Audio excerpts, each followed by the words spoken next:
kitabu cha Joshua. Open with me in the book of Joshua.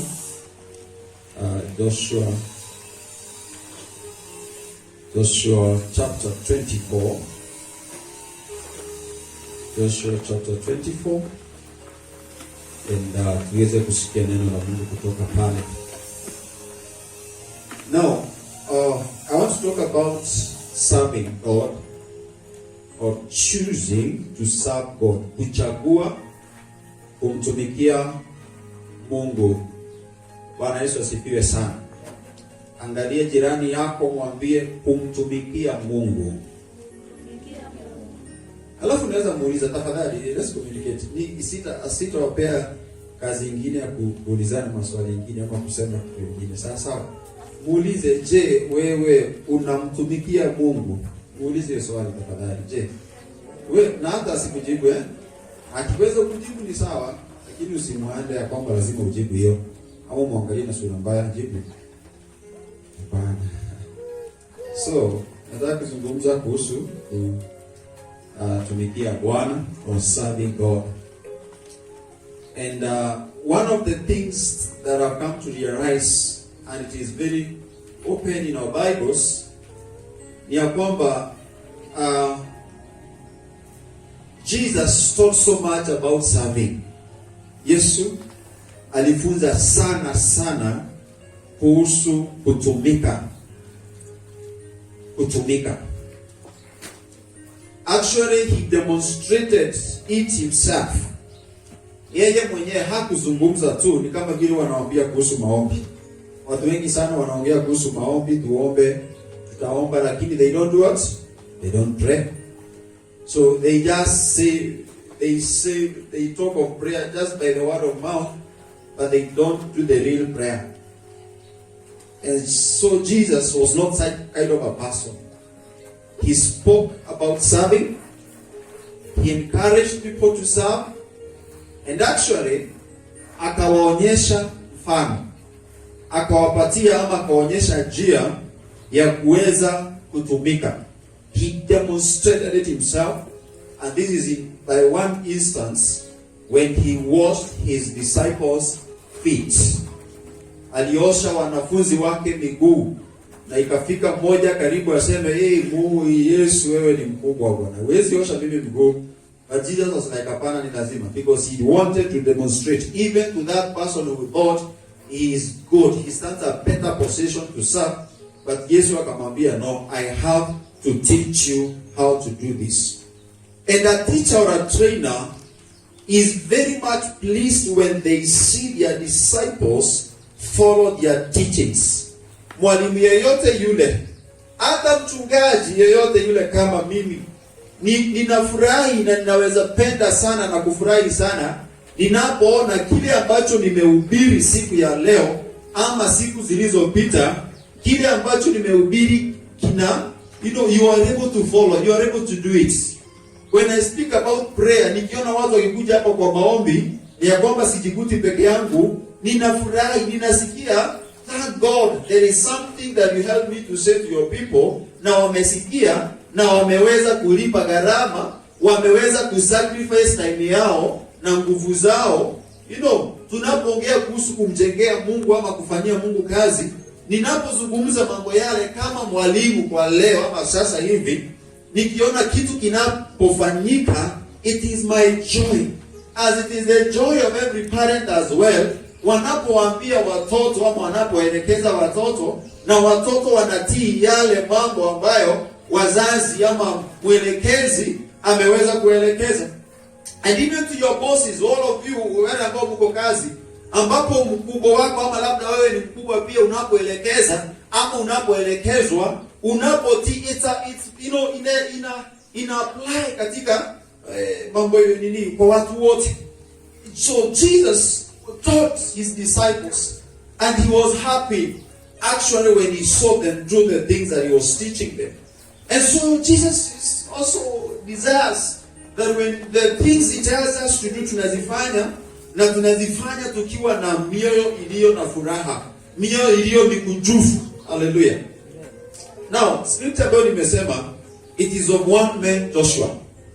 Na huyu Joshua ni mtu ambaye kuna wakati tuliwahi zungumza kumhusu, and he was a man who feared God, a man who walked with God, a man who purpose, mimi na Mungu ni mpaka kifo. Mimi na Mungu nitakuwa pale hapa kwa hapa, nitamfuata Mungu wangu.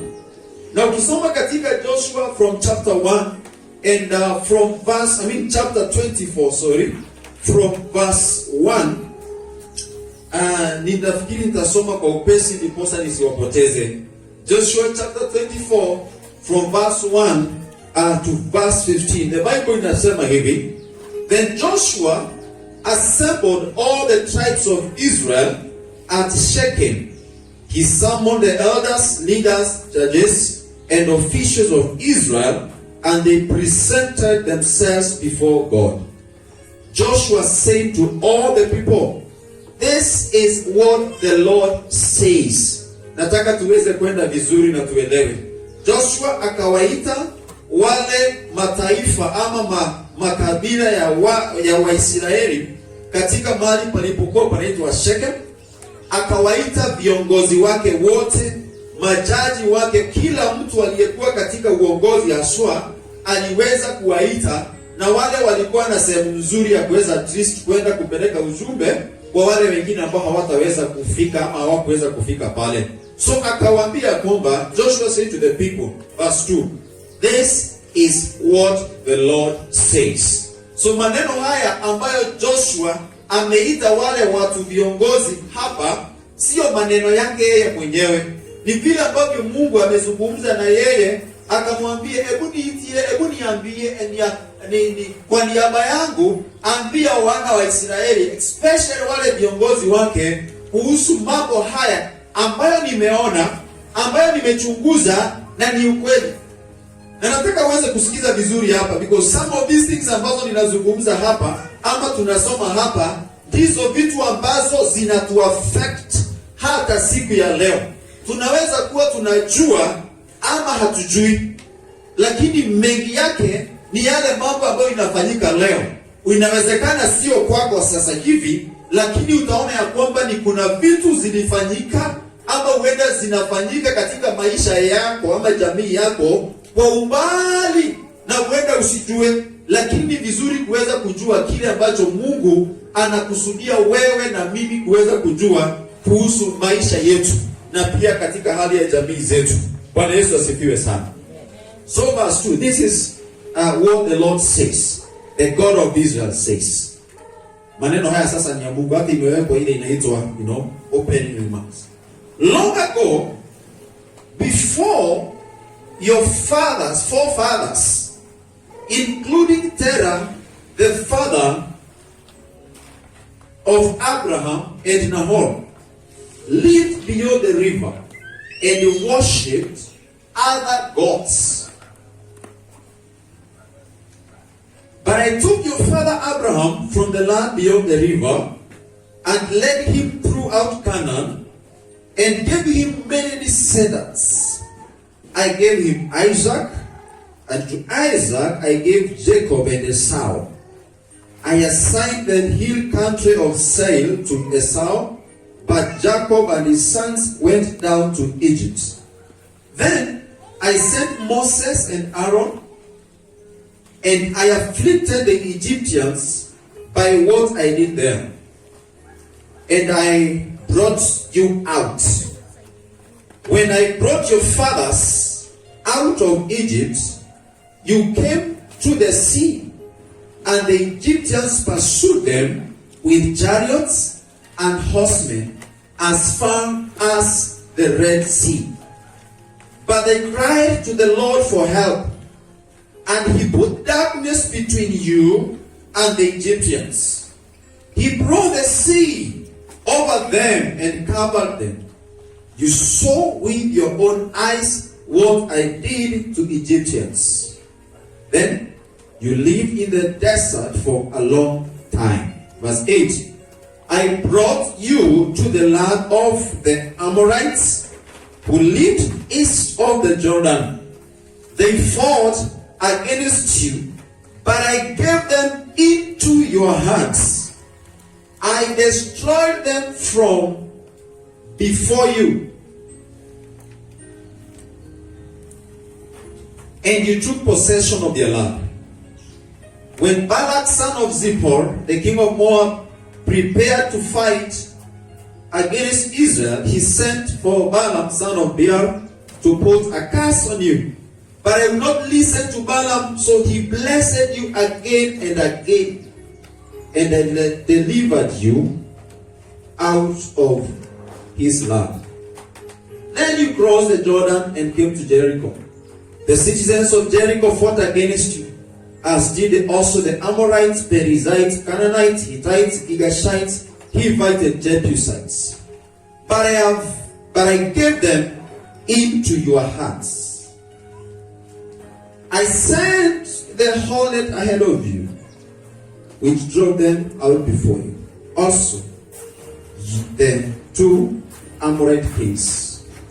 You did not do it with your own sword and bow.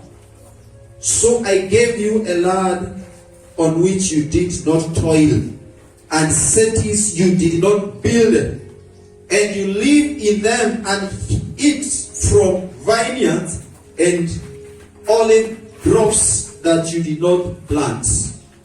Verse 14. Now, fear the Lord and serve him with all faithfulness.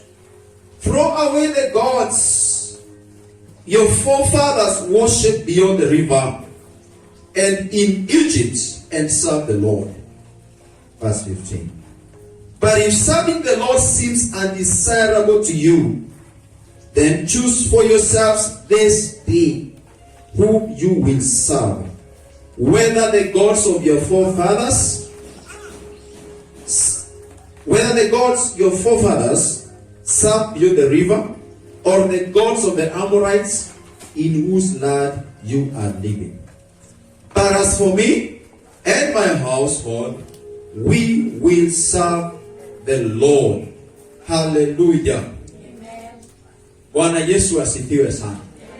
Ninaamini umenifuata vizuri katika somo hilo. Na ninaongea kuhusu kuamua.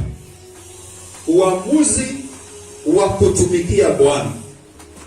Naomba Mungu atusaidie kuweza kwenda polepole ndiposa tuweze kuelewa vizuri, na pia nasi tufanye uamuzi.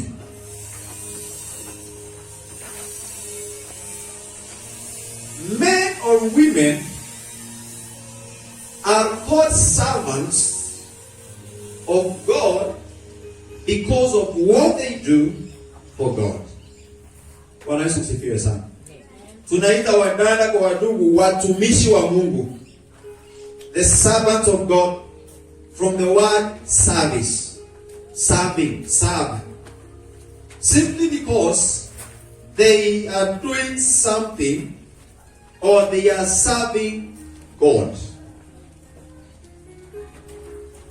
Ukiangalia the meaning of serving, it means to be in the service of, kukuwa katika huduma ya, wakfu, kufanya kazi kwa niaba ya. Also serving is to be useful, kukuwa mtu wa maana. Ukai tu, una kitu ambacho unafanya, na vile ambavyo unafanya kinafaidi mwingine. And of service to, wewe kuna kazi ama kuna huduma ambayo unafanya kwa ajili ya. Bwana Yesu asifiwe sana. So Joshua, the servant of God, this man loved God and he served God with all of his heart. Joshua alichukua uongozi wa wana wa Israeli kutoka kwa Musa, tunajua vizuri hivyo, na haikuwa rahisi kwake. Ilimgharimu yeye Mungu kuzungumza naye na kumuonyesha ama kumtia moyo ya kwamba nitakuwa na wewe jinsi ambavyo nilikuwa na mtumishi wangu Musa, ambaye alikuwa anaelekeza wana wa Israeli katika nchi ya agano ama ya ahadi. Nitakuwa tu pamoja na wewe, usikuwe na wasiwasi, usijisumbue, kuwa hodari, nitasimama na wewe. Bwana Yesu asifiwe sana. Na hakuna assurance ingine kama Mungu akikuashua ya kwamba nitakuwa na wewe. Ni vizuri wakati mwingi kukuwa na assurance from people, but as the service leader alivyosema, worship leader alivyosema, wakati mwingine the people who are closest to you wanaweza wakakuangusha. And I think we said that before here. Wanaweza wakakuangusha. Most likely hawakupenda, lakini situations zinawasukuma sana mpaka inakuwa hawawezi wakafanya walichoahidi kwako. Lakini Mungu akiahidi, hakuna kitu ama mtu anayeweza badilisha hiyo. Bwana Yesu asifiwe sana. So Joshua, Mungu akamwambia nitakuwa na wewe. Na Joshua hayo maneno akayatia ndani ya moyo wake.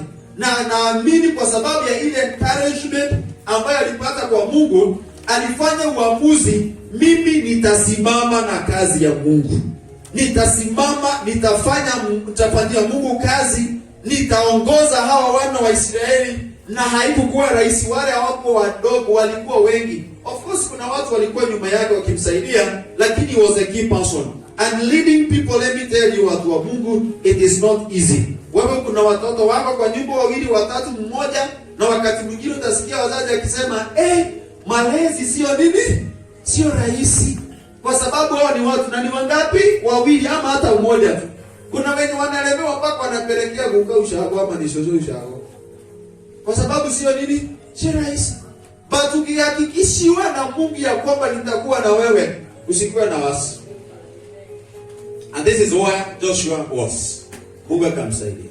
And so this man, kwa ile kazi alikuwa anafanya, alikuwa amesonga, miaka ilikuwa imesonga by the way.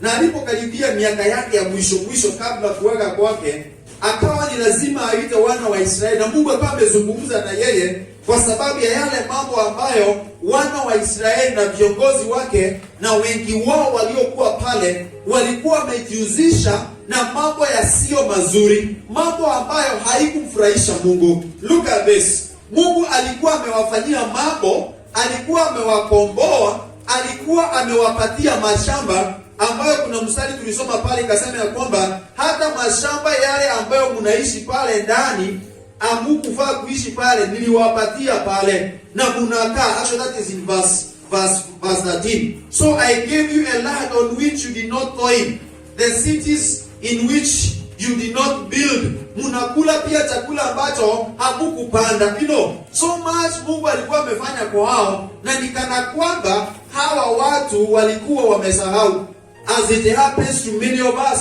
that God does so much. Wakati mwingine tunaenda mbele zake Mungu, tunamulilia na tunamuita na tunampatia all the adjectives, majina, you know, tunamuita straight, Mungu wa Yakobo, Mungu wa Daudi, Mungu wa nani, Mungu wa Sara, you know, maneno hayo, na tunamweka vizuri kabisa, na tunamwambia jinsi alivyo. Tunanyenyekea, na kweli anaona Mungu mwenyewe tumenyenyekea, na tunamwambia ukinipea hii, ukinitoa kwa hii shimo, ukinitoa kwa hii joblessness, ukinitoa kwa hii struggle, mimi Mungu sitakosa kanisani, mimi Mungu sitakosa kulitangaza jina lako. And we are very sincere, that is what we do.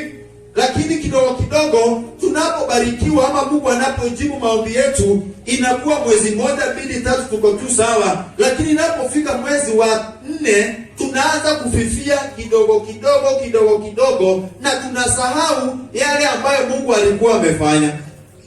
And so these people, it's like walikuwa wamesahau, na so ni lazima wangependa kukumbushwa. Na ndio Mungu akamuita Joshua, akamuongelesha Joshua, akamwambia talk to these people. Na ndio verse 2 ambayo nilisema, Joshua alisema hivyo, this is what the Lord says, the God of Israel. Anasema kitambo, wakati wa babu zenu, wakati wa kina Tera, baba yake Abraham, walioishi katika upande ule mwingine wa mto. Anasema hivi, hawa waliweza kuabudu miungu mingine. Wanaweza sifiwe sana. Lakini niliamua kutoa baba yenu ama Abrahamu katika ile hali ama katika sehemu ile ambapo kulikuwa na hali ya kuabudu miungu mingine ambayo sio mimi Mungu wa kweli, nikamtoa Abrahamu mahali pale na nikamweka mahali palipo sawa, na mahali ambapo nilimpatia mali mingi, nikampatia jamii, and that is in verse 3. I took your father Abraham and I blessed him with many descendants. I gave him Isaac. Isaac naye akabarikiwa na uzao wake Abrahamu ukaendelea kuongezeka kidogo. And Mungu akiwakumbusha maneno haya, alikuwa na kusudi hao watu waweze kujua ya kwamba the worship of idols, it is not what God was not pleased with it. Bwana sifiwe sana. Akawa anawakumbusha ya kwamba kuna wakati ambapo Musa alipokuwa katika harakati ya kutoa wana wa Israeli katika hali ambao walikuwa wamegandamizwa, kuwapeleka katika sehemu ya mji uliokuwa na ahadi, walipitia changamoto mingi, uzito ulio mkubwa, force ilikuwa kubwa, vita zilizokuwa kubwa. Actually, when you read in verse 7, Biblia inasema hivi: baada ya adui kuweza kuwa anapasuu hawa wana wa Israeli, they cried to the Lord for help. Walimlilia Mungu kwa msaada. Wanaona wako safarini, adui ndiye huyu, lakini wakaamua, we are not going to just keep quiet and die. Bwana sifiwe sana. We will not keep quiet. We are going to do something. And the only thing we are going to do here, it is to cry for help. Bwana sifiwe sana. Psalm 107, I think verse 23 there about. They cried to the Lord and he heard their distress. Wakamulilia Mungu na Mungu akasikia kilio chao. Bwana Yesu asifiwe sana. So they cried to the Lord for help, and he put darkness between and he put darkness between you and the Egyptians. He brought the sea over them and covered them. You saw with your own eyes. Joshua anawaambia hivi ya kwamba wakati adui alikuwa amewakimbiza, Bwana asifiwe sana. Adui alikuwa amewakimbiza awarudishe katika ile hali ya mateso, lakini walipojua kwamba there is a God in heaven, hallelujah. And this is what it is. There is a God in heaven that we can cry to church. Listen, we can cry to, and he can hear our cries. So baada ya wao kuita, Biblia inasema ya kwamba Mungu aliweza kuweka giza baina ya nani? Ya wana wa Israeli na wale ambao walikuwa wafuata maadui zao. Na Mungu anawaambia hao viongozi, simuliona haya kwa macho yenu. Bwana asifiwe sana. Sijui kama hapa kuna mtu amemuitia Mungu, umekuwa katika fix nzito, jambo nzito. Hata kama ilienda kwa muda gani. And somehow you forgot, you remember there's a God in heaven, and you cried to this God. You told God, God, do this for me. And I'm sure he has never done. Bwana asifiwe sana. Amewahi fanya, si unakumbuka? Si you know where God alikutoa? Si unajua kile Mungu alifanya? This is the kind of situation ambayo hao watu walikuwa wanaambiwa. Mulikuwa kwa shida na mimi nilifanya, ama Mungu alifanya. Actually, anakumbuka anasema hivi, niliwatoa, I brought you to the land of the Amorites who lived east of the Jordan. They fought against you. Hawa wa the Amorites, walipigana nani? Ama walikuwa wanawapiga. Lakini hata kama walikuwa ni adui zenu na walikuwa na kusudi la kuwamaliza, niliwapatia wao mikononi mwenu. Bwana asifiwe sana. I gave them into your hands. Praise the name of Jesus.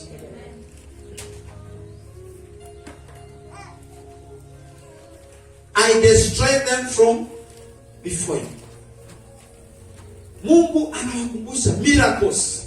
And let me tell you, nilikuwa naanza kusema pale, nilipokuwa nasoma, even as we are sharing this, I want you to be looking at the things ambazo Mungu amekufanyia wewe mwenyewe. Let's not forget we're talking about choosing to serve God. And that's trying to remind us the things ambazo Mungu amefanya, vita ambazo Mungu ametupigania, mishale ambayo Mungu alishika isituadhiri. I'm just trying to show you some of these things so that you can see the reason, hallelujah, you can see the reason for you to serve God. And none of us, including every one of us, we can serve God at our capacities, at our different levels. Praise the name of Jesus. So Yesu Mungu anawaambia kwamba waadui zenu walikuwa wanawakimbiza waweze kuwamaliza, lakini sikukubali waweze kuwamaliza, niliwapatia kwa mikono yenu. Now what happens when something is in your hands? When something is in your hands, uko na kitu inaitwa authority over it.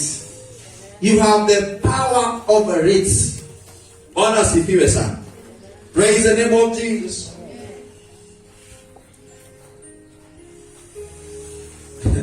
Ni kama mosquito. You know the way mosquito anasumbua. Mosquito ni adui wa kila mtu. We all know this.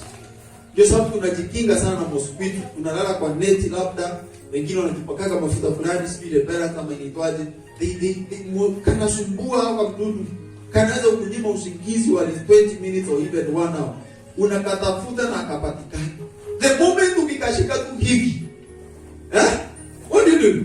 Ukikashika hivi, unakaribu kaongereshe. What do you want? Unataka nini wewe? Unaka squeeze. Sometimes paka unaumiza mkono yako. You squeeze that mosquito. If your enemy, unaka squeeze paka unasikia yes kama sasa unakaangalia hivi. Sasa unauliza wewe ndio ulikuwa unasumbua hivi.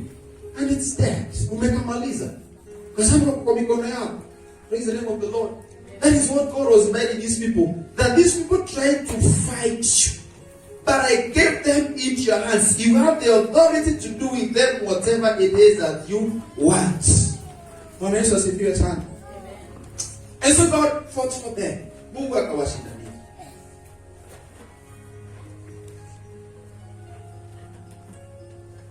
Then,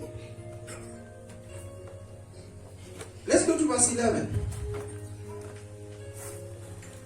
Vita bado inaendelea. There's more trouble for Israelites, but God is giving them more grace. More battle, more trouble.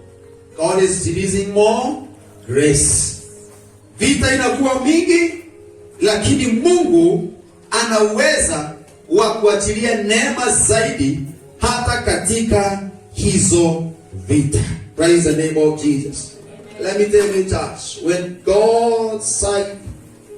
we are on the side of God, we are on the winning side. Vita zitakuwa mingi kama hizi zilikuwa na wana wa Israeli. Actually, ukisoma from verse 11, when you cross the Jordan and came to Jericho, the citizens of Jericho fought against you. Wamevuka sasa kule Jericho, na wale walio kule pale ni kama hawataki, wameanza kupigana vita na wao. But I gave them also into your hands. Hata kama wako wataka, bado niliwapatia mikononi mwao. Bwana sifiwe sana. Nikaamua, nilikuwa pamoja na nyinyi, ya kwamba vita hata kama hawataki. Let me tell you, when God says yes, nobody can say no. When God says yes, nobody can say no. Hata kama ni nani, just commit it to God in prayer and believe. Itaweza kuwa ngumu sana. As I know, all of us at one point or another, we have gone through a tough time. But as we commit it to God and as we remember our God, tunapomkumbuka Mungu wetu, kwa sababu hapo upande wetu, na anasema atakuwa na sisi, atatusaidia. Tunapomwita anasikia, anatuwazia mambo mazuri. When he says go this direction, kindly do not hesitate. Do not ask questions. When God puts it in your heart, do it. And obey. Someone say, trust and obey. For there's no other way to be happy in Jesus but to trust and obey. Hakuna jengine nzuri ya kufurahia isipokuwa kumwaminia Mungu na kufanya nini? Kutii. Haleluya. Bwana Yesu asifiwe sana. Now, baada ya Joshua kuwapatia hiyo hadithi yote, anawakumbusha mahali ambapo Mungu amewatoa, jinsi ambavyo kuna miungu waliabudu kule, ako na wito wao. Na huu ndio wito ambao niko nao kwetu sisi wote mchana wa leo. Anawaambia hivi, now after all that story, after all that information ambayo mko nayo, jinsi ambavyo baba zenu waliabudu miungu mingine ambayo nilikataa, na nikaamuru ya kwamba Mungu akawapatia ushindi, na nikawaonyesha vile ambavyo Mungu amewabariki, akawapatia mali na sehemu za kuishi ambapo hakuna gharama mliolipia. God just gave it to you freely.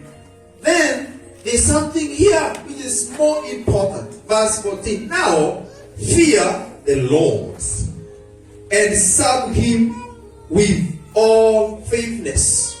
Some versions we say serve God wholeheartedly. Kuna mwito ambao mtumishi wa Mungu ako nao hapa. Baada ya Mungu kukutoa kwa hayo yote, baada ya wewe kuweza kuwa delivered, Mungu anawaambia hivi, ogopa Mungu. Bwana asifiwe sana. Ogopa Mungu na umtumikie kwa uaminifu wote. Bwana Yesu asifiwe sana. Let me take you back a little bit. Kuna watu ambao, na hizi vitu ambazo naona Joshua akiongelesha hao watu, these are the things that somehow today are there. Ya kwamba Mungu alikufanyia ama aliwafanyia nini kama jamii, ama eneo fulani, ama kikundi fulani cha watu, ama hata wewe mwenyewe. Lakini unakuta ya kwamba kuna attachments ambazo watu bado wako nazo, ambazo unakuta they have a second option of another person that they can go and worship. Leo hii bado kuna watu wako na miungu mingine ambayo wanaabudu usiku na mchana. Everywhere around us, katika mahali ambapo tunapoishi, labda hata kwa jamii zetu, ukifanya upelelezi kwa umbali, unaweza kuta kwamba bado kuna miungu inayoabudiwa. Kuna watu wanaamini katika nguvu za uganga. Kuna watu wanaamini nguvu za kilisi. Hawaamini katika nguvu ya huyu Mungu. And yet, the kind of healing, the kind of provision, the kind of the things they have, it has been as a result of the grace of God. Because Shetani hana chake. In fact, ataiba kile ambacho ni chake Mungu na afanye kuwa ni chake. Na ninataka kuambia watu wa Mungu, ni vizuri tuweze kuangalia yale ambayo Mungu amefanya na kile ambacho Mungu anakusudia kwetu, na tupapasi kuachana na miungu mingine. And that is what Joshua will be speaking to us here in a short while. Anasema hivi, fear the Lord and serve him with all faithfulness. Anasema throw away, hallelujah, throw away the gods your forefathers worshipped beyond the river and in Egypt. And anarudia mara ya pili, and serve the Lord. Achaneni, actually anawaambia, na unajua nini? Joshua anaongelesha wana wa Israeli, sana sana viongozi wao. Na hapa anawaambia fear the Lord and serve him with all faithfulness, then grow. Akiwaambia grow, kwani alijua hawana? He must have had information that these people were worshiping other gods, in as much as God has delivered them. In as much as Mungu amewapigania zile vita zote, amewapatia mashamba, amewapatia chakula, amewadeliver kwa maadui zao, amepatiana adui kwa mikono yao, lakini kuna wale bado walikuwa na attachment na the idols. And those things are happening even in churches today. We are people in church, lakini bado kuna tumiungu ambazo tunaabudu. Kuna tumiungu ambao watu bado wameshika kuangalia biashara zao, kuangalia ndoa zao, kuangalia rasilimali zao. Joshua is telling these people, fear the Lord, ogopeni Mungu na mumutumikie kwa uaminifu. Na anasema tupeni. Anasifiwe sana. And I'm talking to somebody maybe wherever uko na unanisikia. Iwapo kuna tumiungu ambazo umebeba, kuna miungu ambao unategemea, this is what the Lord is telling to us. This is what the Lord is speaking to you. Throw them away. I wish I would have had an amen. Throw them away. Bwana sifiwe sana. Throw them away. Sasa hapa labda kuna mtu ambaye hako hapa na sasa mimi nimeokoka sana na nimejazwa na Roho Mtakatifu, and me I have no idol. I don't worship idols. Thank God for you and God bless you. Lakini bado kuna tumiungu wengine tunajikuta bado tunatuservice na tunatuabudu sana na tunasahau Mungu wetu. Now we said it before. An idol, it is anything that takes the place of God in your life. An idol, miungu, tumiungu ni kitu chochote ambacho kitachukua nafasi ya Mungu katika maisha yako. Nataka uchukuze, sijui utafunga macho utaangalia chini ama juu hapo utaniangalia. Lakini nataka uangalie ni nini hicho ambacho kimechukua sehemu ya Mungu katika maisha yako. Just think about it for a minute. As you think, let me help you to think. Some of these things could be money. Pesa imechukua nafasi ya Mungu kwako. Yakobo, ukiwa na pesa, kanisani sio rahisi kwenda. Ukiwa na pesa ndio hata sababu labda uko nyumbani pale ama unajitayarisha saa hii unataka kwenda out kwa sababu ulipata pesa hii wiki na unataka kutreat watu wako ama kujitreat wewe mwenyewe. So kwa sababu ulipata pesa na Sunday kuwa nazo na ulikuwa church, leo hauko church ama next Sunday uendi church kwa sababu uko na pesa. Money. And neither is anything that takes the place of God in your life. Number two thing, inaweza chukua hiyo nafasi. Maybe there's material things. Material things. Vitu ambazo tuko nazo. Bwana sifiwe sana. I had someone say, wale ambao maybe Mungu amebariki, amekuwa anamwaminia Mungu kwa gari na anaenda kanisani kila siku na anaomba na anakuwa mwaminifu sana. Ile siku anabarikiwa na gari, mwezi mmoja anafanya kitu inaitwa road trip testing ya gari Ile Mungu alibariki sasa every weekend ni kusafiri tu, kuzunguka tu, road trip, kuzunguka tu, na aliomba Mungu ampatie gari. So that car has come.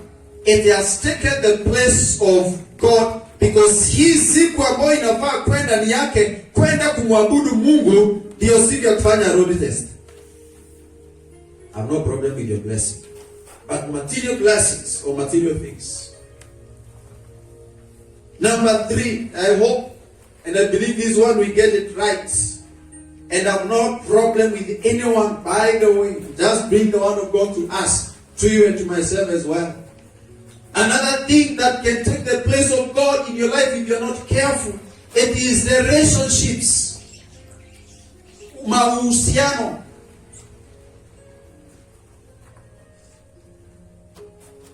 God should be number one in every relationship. Honestly, if you're There are people who love their friends, spouses maybe, they are fully committed to them. Wanasahau Mungu ya kwamba your girlfriend or boyfriend or wife or husband anaweza kwambia leo si lazima tuende church. Si tumeenda mwezi mzima. Si tumeenda mwaka mzima, leo si tulale. Yeah? Na wewe ni worshiper, wewe ni Sunday school teacher, wewe ni mhuduma, and then we can take a break. We can take a break. Some it's parents. Our parents, they take the place of God. Every time it is them. And I have no problem with them. We have to visit them. I do, we do. But do they take the place of God?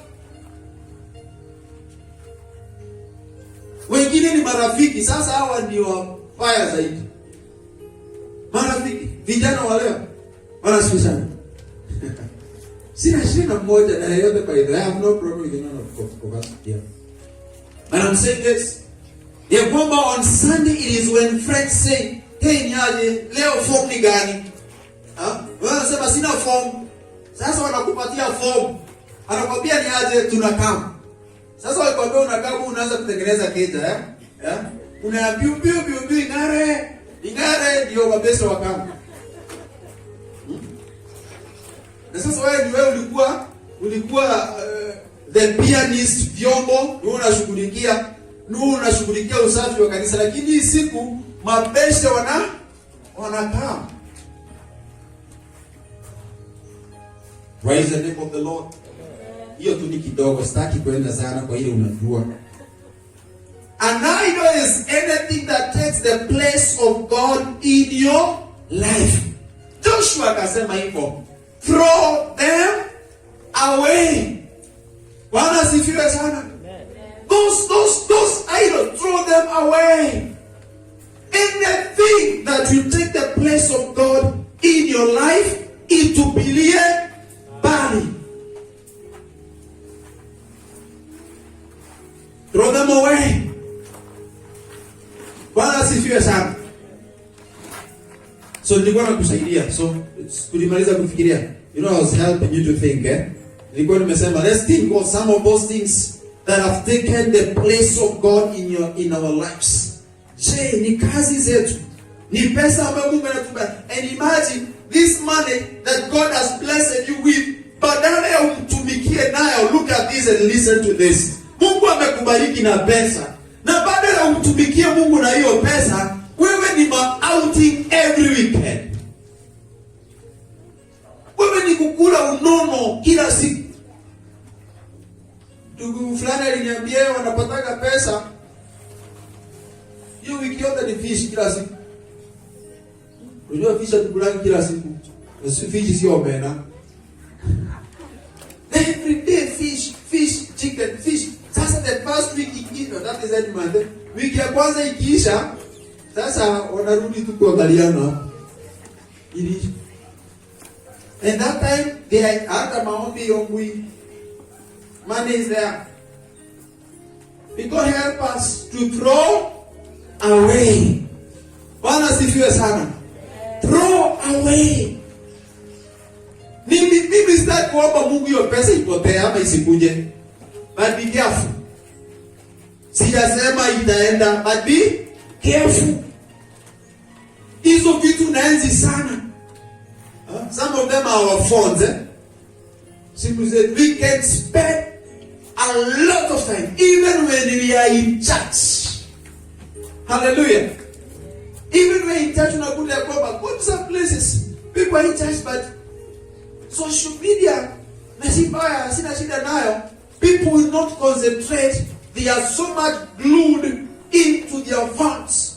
Siku moja nilikuwa ninaendesha gari and then nilikuwa somewhere. I remember nilikuwa Enterprise Road, Nairobi. Na nilikuwa na lori kwanza hiyo siku. Nilikuwa natoka sijui nitaona mali wapi nikienda industry na lori. Na mimi ndio huyu napiga round alafu nichukue barabara. Msichana wa watu yako na earphones kwa masikio na kwa hapo kwa simu. Na ni barabara anavuka. Nikaona huyu vile anakuja atapita. Nikajaribu kuhoot na anapita tu. Jioni nilianza kusimama apite. Na sasa nimehoot at least kumwatarisha kuna gari zingine zinaweza kuwa zinapita. Wakati alikuvutua na gari nyingine akumbuka, akasmile na akaendelea. So much glued into what we have. Wanaweza sifia sana. Throw them away. And do what? Serve God. Throw them away. Miungu yote, anything, chochote kiko nawe uko nacho, kisichomfurahisha Mungu, kinachochukua nafasi ya Mungu, it is better not to have it. Na wewe uingie ufalme wa Mungu siku moja. Bwana sifiwe sana. Na wewe siku moja uingie wapi? Do you know there are people who can really serve God when hizi vitu zote tunaongelea haziko. Wanaweza serve Mungu vizuri sana. What zianze kuingia? They forget. Tuyaje sasa tunachukua nafasi. Ninaomba ya kwamba because God is going to bless you, may you not remember or may you not forget to serve God. Bwana sifiwe sana. Key things ambazo ni za muhimu katika kumwabudu, kutumikia Mungu, moja ni kumuogopa na ya pili ni uaminifu. Mambo mawili ambayo ni muhimu sana ni kumuogopa Mungu na kuwa mwaminifu. This is a requirement ambazo pia katika sehemu zote za kazi kwa biashara zinahitajika. Ogopa, heshimu mdosi wako, kubwa wako, kuwa mwaminifu kwake, kuwa mwaminifu kwa ile kazi ambayo unafanya, and be surprised at what the Lord will do. As I finish, I will continue on next week. Joshua gave these people an option. Akasema hivi, if serving the Lord is, that is verse 15. If serving the Lord seems undesirable to you, kama kumtumikia Mungu haibambi. Bwana asifiwe sana. Kama kumtumikia Mungu haifurahishi, si lazima. Akawaambia, choose for yourselves this day whom you will serve. Kama haifurahishi, haina, haijengi, haina raha kumtumikia Mungu, fanyeni uamuzi leo. Can you hear me? Fanya uamuzi leo na sasa. Fanya uamuzi wa utakaye abudu. Iwapo ni miungu ambayo baba zenu waliabudu, ama miungu ya wa Amorites, na ujue miungu yao ni ya nchi ambayo unaishi.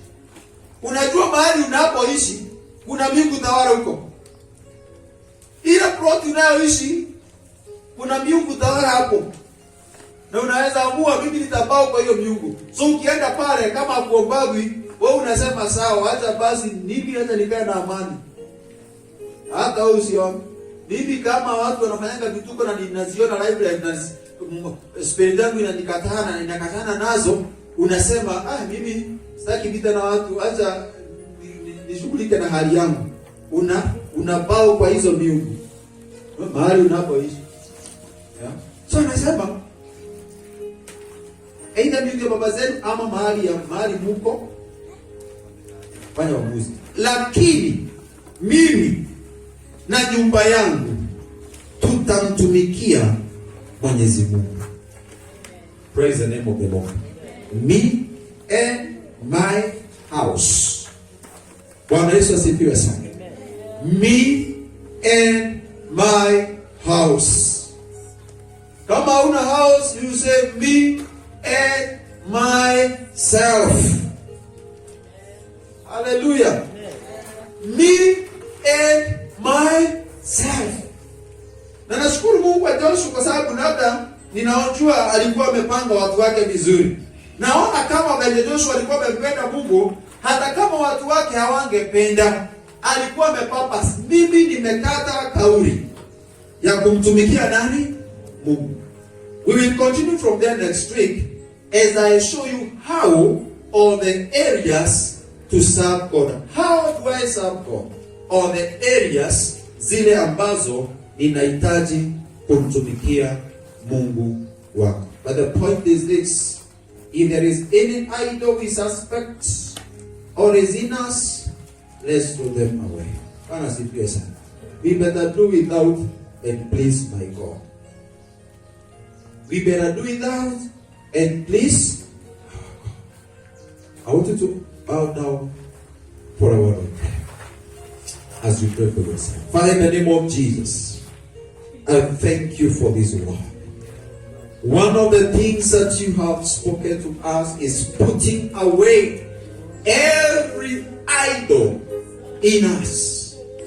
As your servant Joshua spoke to these leaders, Judges and the priests, to draw away every idol and serve you. Father, in the name of Jesus, I am praying, may you help us to serve you.